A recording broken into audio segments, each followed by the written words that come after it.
вале иҷа як гапи дигаре бо корхонае ки кору фаъолият мекунӣ ва баъзан вақтҳое мешавад ки мо ягон чиро реклама мекунем оиди патент ягон қарор ва тағйиротҳои нав ворид шидагӣ нест сайёрдида шуда. Ширкати Шифофармо барои шумо дорӯҳои безарар ва фоидаоверро тавсия медиҳад. Миноксидил барои зиёд кардани риш ва мӯи сар, эпимедиумная паста барои зиёд кардани қувваи мард, инчунин дорӯҳо барои сангу намаки гурдаро нест кардан ва дорӯҳо барои фарбеҳ ё хароб кардан ва инчунин дорӯҳо барои нест кардани простатит. ҳатман аз номи канали мо муроҷиат кунед, тахфиф карда мешавад. рақамҳо дар рӯи экран. Ассалому алайкум ба ҳама тамошобинони барномаҳои канали Юрист CJ, барномаҳои Сорбон Сафаров. Тамошобинони азиз, ҳатман дар видео лайк бимонед ва то охирша тамошо кунед. Ба маълумоти ҳамаи шумо як ахбороти навам мерасонем.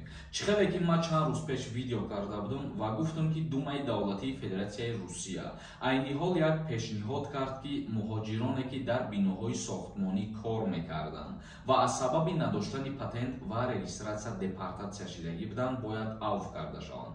хушбахтона пешниҳоди Думаи давлатии Федератсияи Русия барои ин тасмим қабул карда шуд. Яъне ҳар як муҳоҷире ки дар биноҳои сохтмони Русия кору фаъолият мекард, бе регистратсия ё бе патент мегашт ва депорт шидагӣ буд, ана ҳамон шахсиятҳоро авф мекунанд. Ногуфта намона, ҳафтаи гузашта пешниҳод кардагӣ буданд ва ин ҳафта пешниҳодшон қабул шид, вале иҷа як гапи дигаре буд. Вақте ки пешниҳод қабул мешавад, аз ҷониби президенти Федератсияи Русия бояд ки ин пешниҳод ба тарзи қонун ва қарор ба имзо расад. Дар ҳолате ки қарор ба имзо расид, баъдан гуфта мешавад ки дар кадом рӯз чӣ қадар муҳоҷир авф карда мешавад. Ва дар инҷа аз ҷониби шумо як савол ба миён меояд. Оё дигар нафарҳоро ҳам авф мекунанд ё ин ки не? Тамошобинони азиз, як бори дигар ба маълумоти ҳаматон мерасонам.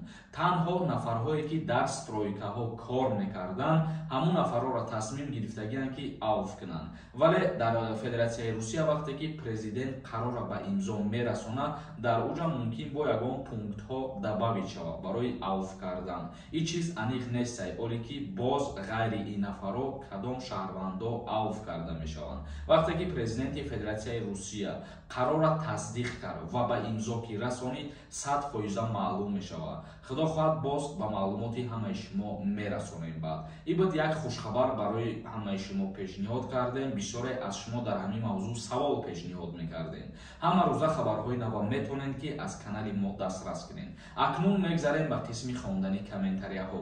Тамошобинони азиз, дар ҳамиҷа оиди конкурсе ки дар канали ман нав сар шидагӣ камтар гап мезанам.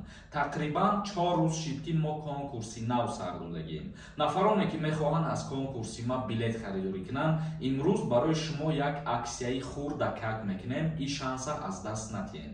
ба 500 рубл 3 дона билетон метиҳем. номерои ватсапе ки дар рӯи экран ҳаст, дар ҳамин номерои ватсап картаи Сбербанкам свизат кардагиай. карта ба номи Мунис мебирояд. сумтона мепартоен ва чектона дар ҳамин рақамҳои ватсап равон мекунед.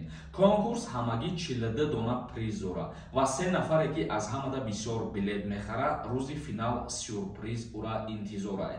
ҳама каса дастгирӣ кунед, 3-4 рӯзада финала аниқ мекунед. Рустамов нависондай: акаи Сорбон, вай одам худаш тоҷикира намедонад, вай одамда аҳамият натен ака, ба пеш. мо ҳеҷ касда аҳамият наметиҳем. касе ки чизе мега ба зарари худаш мебошад.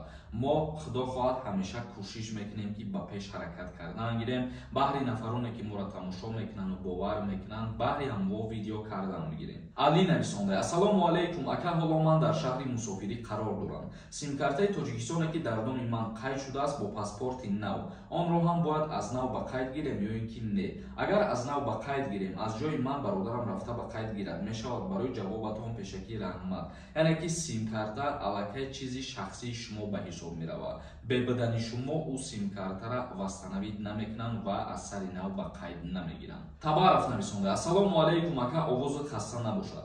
худованд падару модарта 100 сола кнака. Ака 2 моҳ пас патентам буд мешава. Регистратсиям 1 моҳуш мондай. Мешава сразу регистратсияи 3 моҳа када бирам. Патентма переоформит кунам. Илтимос ака ҳамира ҷавоб гардон. Важне, пешаки раҳмат. Яъне ки переоформлят кардан нев продлит кардана дар назар дошта бошӣ. Агар дар ҳолате ки худа трудовой договор дошта бошӣ бо корхонае ки кору фаъолият мекунӣ, бе граница гузаштан, бале метавонӣ ки ҳамун патента продлит кунӣ ва регистратсиятам продлит кардан мумкин аст. Комрон Саидзода нависонда: бародар, дар видеои пештарат 60% билета рафтагия гуфтӣ. Дар ин видео 50%. Чӣ фаҳмем, хато карди ё дурӯғ гуфтестӣ? Видеое ки гуфтам 60% билетои конкурс рафтагия, вай конкурси пештара буд. Ҳозир мо дар канали як конкурси нав сар додагием, 2 рӯз 3 рӯз пеш видеоша партофтагием, приз 21.99 мондагия. Бадро ин видеоро тамошо кунед. Давлатов нависонда: кай конкурсам мегзарони ака? Конкурси нава мо нав сар додагием. Шумо дастгирӣ кунед, аз дастгирӣ кардани шумо вобастагӣ дорад. Бобоев нависонда: салом бародар, аз корона қарздор бошӣ. Рафтан метонӣ? Бале, дар ҳолате ки агар қарздор бошӣ, ту ба Тоҷикистонам ки омадӣ, қарза бояд пардохт кунӣ. Дар ҳолати пардохт накардани қарз ту запрет на выезд мешавад. Наимов нависонда: ман ҳайрони ҳамин бародарон мешавам. Охи намефорад гизарон биравад. Чӣ ранги занако ғайбат мекунӣ? Ака мо хурсандем ки ту барин блогер дорем. Ай ҳама қонунҳо бохабарем. Раҳмат. Ман кӯшиш мекунам ки ба маълумоти ҳамаи шумо ҳамеша як чизи фоидаовара пешниҳод карда бирасонам. Ва баъзан вақтҳое мешавад ки мо ягон чиро реклама мекунем, и ба фоидаи мо ай, яъне барои манфиати мо ай, даромади мо ай.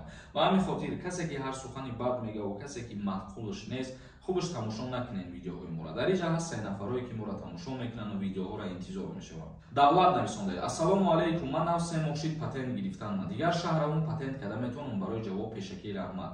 Бале, мисол мегирем, агар ту дар Москва патент гирифтагӣ кор кардести ва аз Москва ба мисол Санкт-Петербург сафар мекунӣ ё ки ба Краснодар сафар мекунӣ. Дар уҷае ки қарор гирифтӣ бо кору фаъолият карданӣ шидӣ, бояд патента ай сари нав ай ҳамунҷа бигирӣ, қатъи регистратсия. Илҳом Тиҷаи нависонда: ассалому алайкум, акаи Зорбон, ба шумо саломатӣ мехоҳам.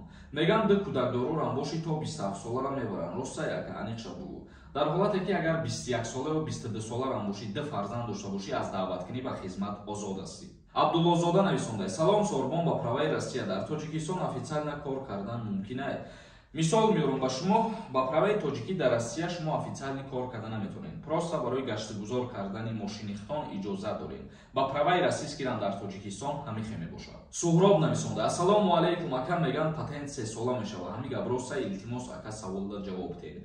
Оиди патент ягон қарор ва тағйиротҳои нав ворид шидагӣ нест тайёрдира шуда. Як каси дигар нависонда: юрист кани шумо бигӯед, ай и рекламавора кардан ай регистратсия чӣ хел халос шем? Сорбон Сафаров: кани гап зан, чӣ хел кунем ки дигар каждый 3 моҳ пас сабт продлит накунем? Юрист: дар ҳолате ки тира мефорад 3 моҳ пас нарай продлит кунӣ, якбора метавонӣ ки регистратсияи 6 моҳа кунӣ.